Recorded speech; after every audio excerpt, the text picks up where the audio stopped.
ئاگرکەوتنەوەیە لە باڵەخانەیەکی نیشتەجێبوون لە ئیدارەی سربەخۆی سۆران. 14 هاوڵاتی گیانیان لەدەستدا کە 10 کەسیان پیاون و 4 کەسیشیان ئافرەتن و 7 هاوڵاتیش بریندار بوون. هەروەها لە کاتی ڕزگارکردنی هاوڵاتیانیش 7 کارمەندی بەرگری شارستانی تووشی تەنگە نەفەسی بوون و گەیەنرانە نەخۆشخانە.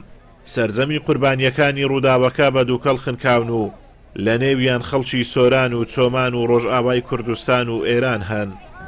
بەداخەوە ئەمڕۆ لە تراژیدیایەکی گەورە لە ئیدارەی سربەخۆی سۆران بەهۆی ئاگرکەوتنەوە لە یەکێک لە باڵەخانەکان کە هاوڵاتی و دانیشتوی تێدا نیشتەجێ بوو لە ئەنجامی ئەم ڕووداوە 14 هاوڵاتی گیانیان لەدەستدا لەو پیا و 4 ئافرەتی تێدا لەناو ئەو قوربانیانە و چەندینیش بریندار بوون. بە خۆشحاڵیەوە بریندارەکان ئێستا حاڵەتیان جێگرا. ئێمە وەکو ئیدارەی سربەخۆی سۆران و حکوومەتی هەرێمی کوردستانیش ئەمڕۆکە لە ژێر ڕاستپاردەی جەنابی سەرۆکی حکوومەت لیژنەیەکی تایبەت پێک دەهێنرێتن بۆ ئەوەی بە جدی لێکۆڵینەوە لەسەر هۆکاری دروستبوونی ئەو ئاگرکەوتنەوەیە بکاتن و لە هۆکاری ڕێژەی ئەو بەرزەی قوربانیانە بکاتن کە بۆچی ڕێژەی قوربانیان لە زۆر بووە لە کاتێکدا کە ئەو باڵەخانەیە پەیژەی چوونە دەرەوەی هەیە بووە لە داوە بۆ بەکار نەهاتووە لەسەر هۆکارەکان چ بووینە. بێشکی ئەو شوێنە هیچ پەیوەندێکی بە زانکۆی سۆرانەوە نییە. بۆ 3 ساڵ دەچێمە وەکو بەکرێمان نەگرتووە. شوێنێکی تایبەت بووە کەسێک بخۆی ینی کەسێک بووە بەکرێ داویێتەوە خەڵک بەداخەوە 3 قوربانی زانکۆی سۆرانی تێدا هەبووە. دوان کە قوتابی خوێنی باڵا بوون، یەکیان قوتابی ماستەر بووە لە بەشی عەرەبی و یەکیشیان قوتابی دکتۆرا بووە لە بەشی عەرەبی و یەکێکیشیان مامۆستای زانکۆ بووە دکتۆر ئیلهام مامۆستای بەشی یاسا بووە پرۆفسۆری یاردەدەر بووە. بەداخەوە کە خۆی و برایەکی و دایکی و خوشکێکیان تێدا وەفاتیان کردە.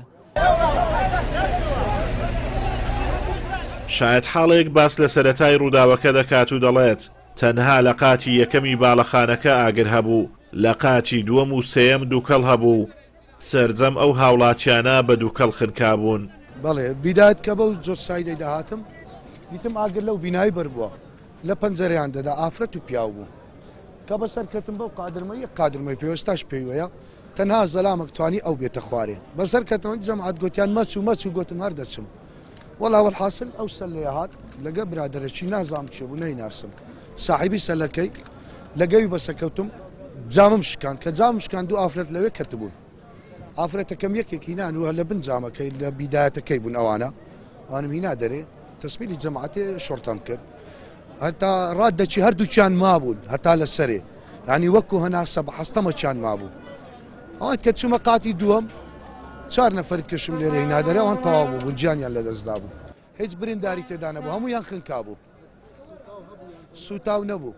تەنها لە قاتی یەکەم ئاگر هەبوو، لە قاتی دووەم تەنها بەس دووکەر بوو، قاتی سێم بەس دووکەر بوو، هیچ ئاگری تێدا نەبوو، هیچ غورفەیەک نەسوتایە، بەس تەنها دووکەرەکە بوو، لەگە دووکەرەکەی هەموو خنکان. باڵەخانەکە 12 نەهۆم لە خۆ دەگرێت. بە پێی زانیاریەکان 6 کەسی تیا ژیاوە، بەڵام بەهۆی ئەوەی ڕۆژی هەینی بووە بەشێک لە دانیشتوانی باڵەخانەکە لەوێ نەبوونە و سەفەریان کردبووە. ئیدارەی سربەخۆی سۆران 3 ڕۆژ ماتەمینی بەهۆی ئەو ڕووداوە کارە ساتبارە ڕاگەیاند و لێژنەیان پێکهێناوە بۆ ئەوەی لێکۆڵینەوە لە هۆکاری ڕووداوەکە و کەم تەرخەمی بکرێت. ئازادۆمەراوەی کەناڵی ئاسمانی پەیام، سۆران.